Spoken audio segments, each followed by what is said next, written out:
पीछे जाओ नहीं रुकेगा ऐसे पीछे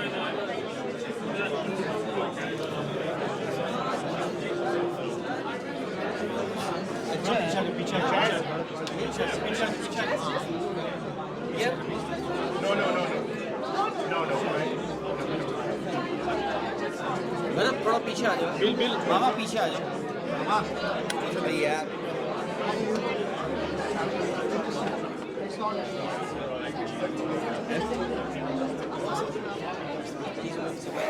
And the one and only Kevin Pietersen. What about Brian Mulder? And Darren Goff.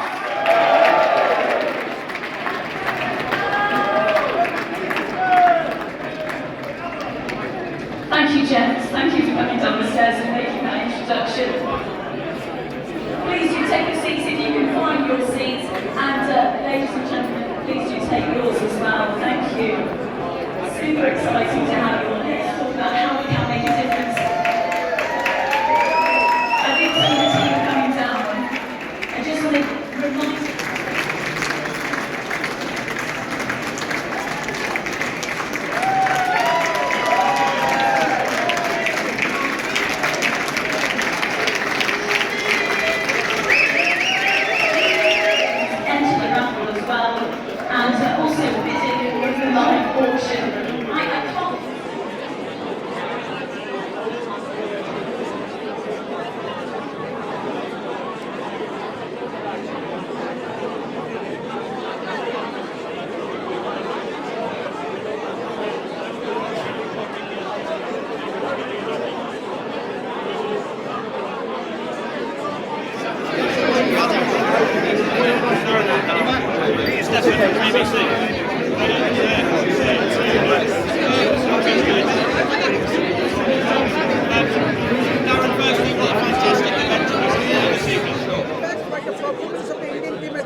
Well, the first two tests, India have been the best team. I think that's been obvious.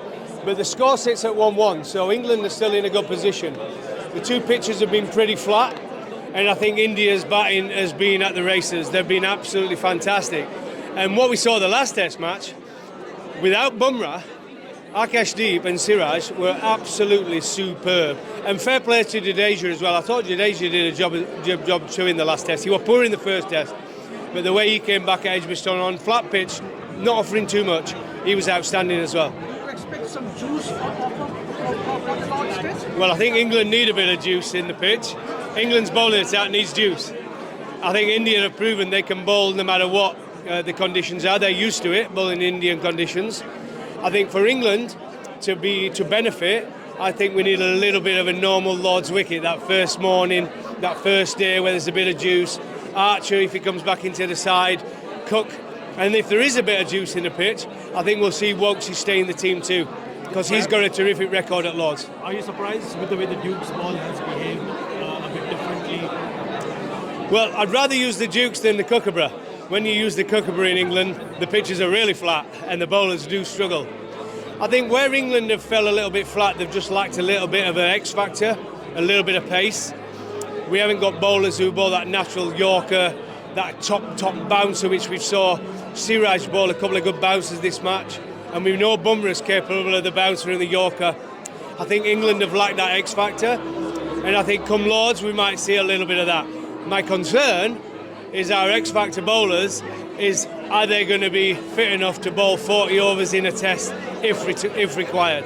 Dan, do you think the flat pitches are more than it's because more than the weather that people are saying it's just not the weather, or is it the England brand of cricket is such now that they don't have batsmen to bat in testing conditions, or it's because of this the 100 and so much of white ball? Well, let's be honest, we don't normally get weather like this in England, and we've had two unbelievable test matches where the weather's been hot.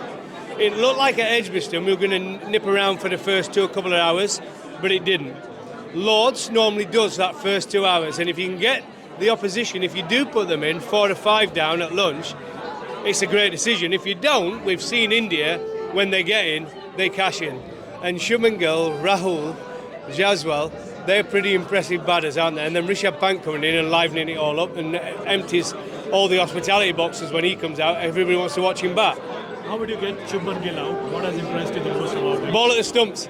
That's the first thing. As soon as he comes to the crease, you ball at the stumps.